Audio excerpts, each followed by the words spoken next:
The Battle of Mogadishu, urban chaos, trapped units, and how plans unravel fast. Two helicopters fall from the sky.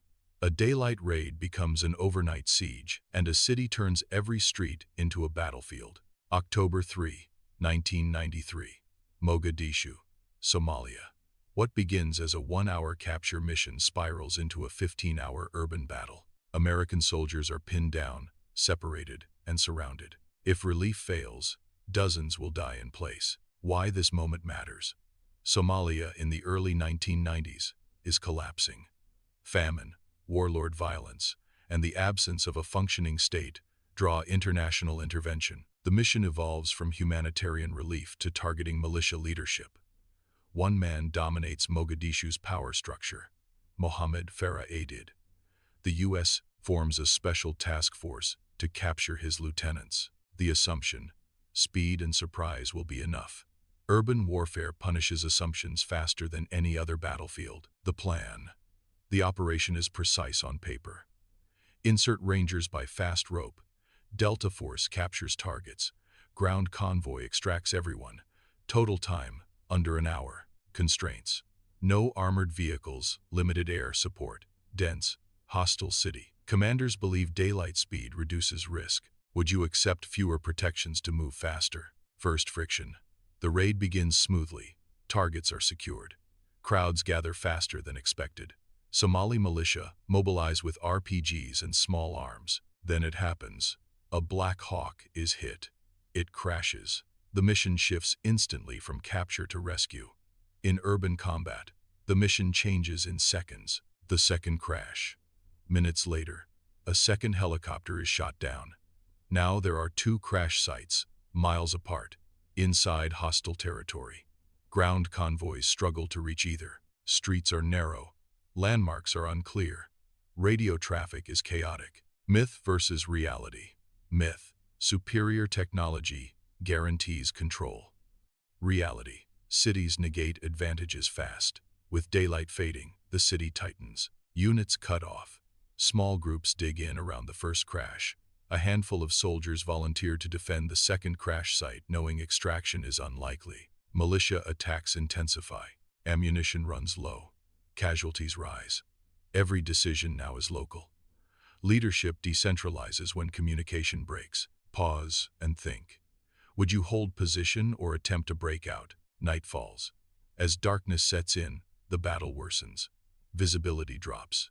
Identification becomes harder. Fires light the streets. Air support is limited by rules and terrain. Resupply attempts are risky. Myth versus reality.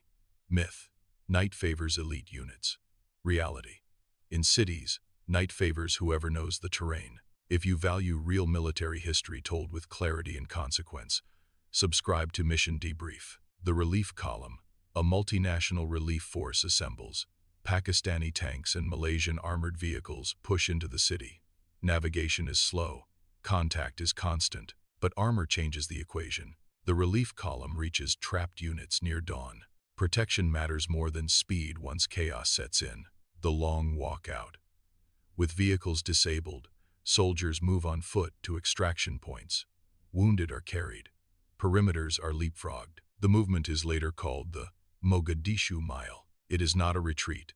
It is survival. Is endurance as important as tactics? Casualties and cost.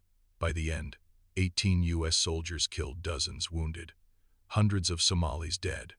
Estimates vary widely.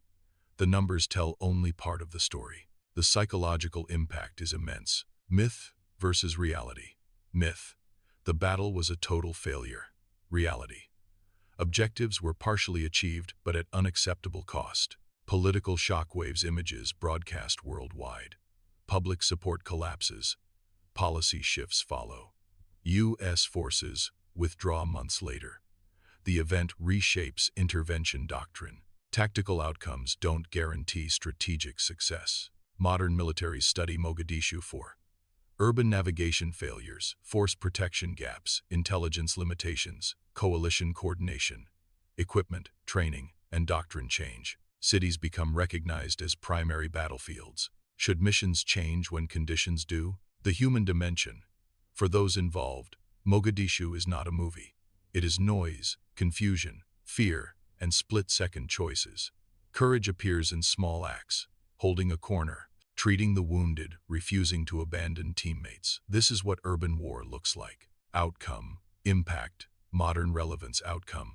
The raid succeeds tactically but fails strategically. Impact. U.S. intervention. Policy changes for a decade. Lesson. Plans unravel fastest in cities. Modern relevance. From Fallujah to Mariupol, Mogadishu's lessons endure. The Battle of Mogadishu wasn't about heroics alone. It was about how fast control disappears and how discipline holds when it does. Was Mogadishu a necessary risk or a warning ignored? Thanks for watching.